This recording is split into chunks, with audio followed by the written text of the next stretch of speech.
วันที่ 4 เมษายน 2025 คณะนำของบรรดากระทรวง องค์การ ห้องการต่างๆ เข้าวางพวงมาลาต่อการจากไปของสหายพลเอกคำไต่ศรีพันดร อดีตประธานคณะบริหารงานศูนย์กลางพรรค อดีตประธานประเทศแห่งสาธารณรัฐประชาธิปไตยประชาชนลาว เริ่มด้วยคณะจัดตั้งศูนย์กลางพรรคซึ่งนำโดยสหายนางศรีใสฤเดชมูลสอนกรรมการกรมการเมืองศูนย์กลางพรรคเลขาธิการศูนย์กลางพรรคหัวหน้าคณะจัดตั้งศูนย์กลางพรรคคณะกวดกาศูนย์กลางพรรคนำโดยสหายคำพันธ์พรหมทัศน์กรรมการกรมการเมืองศูนย์กลางพรรคเลขาธิการศูนย์กลางพรรคประธานคณะกวดกาศูนย์กลางพรรค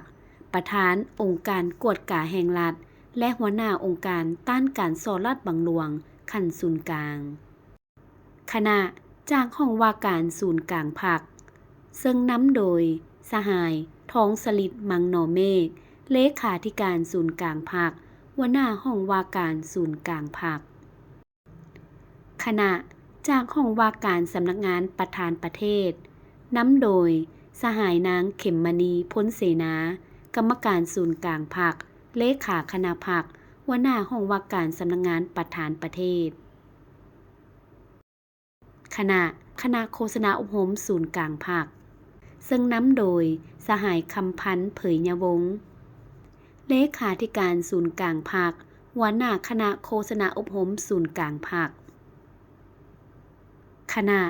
จากกระทรวงป้องกันประเทศซึ่งนำโดยสหายพลโทคำเลี้ยงอุทกไกรสอนกรรมการศูนย์กลางพรรครัฐมนตรีกระทรวงป้องกันประเทศ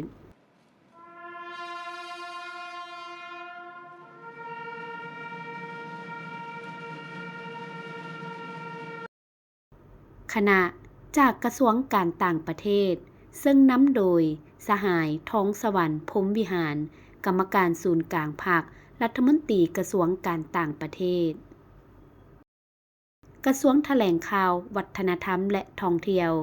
ซึ่งนำโดยสหายนางสวนสวรรค์วิญญาเกตกรรมการศูนย์กลางพรรครัฐมนตรีกระทรวงแถลงข่าววัฒนธรรมและท่องเที่ยว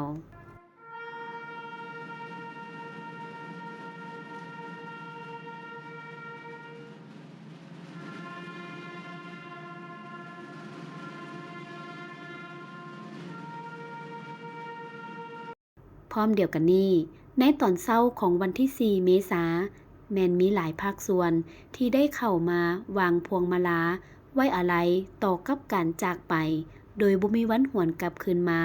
ของสหายพลเอกคำไต่ศรีพันดรการไว้อาลัยเพื่อแสดงถึงความรู้บุญคุณและอาลัยอาวรณ์อย่างสุดซึ้งต่อกับการจากไปของสหายพลเอกคำไต่ศรีพันดร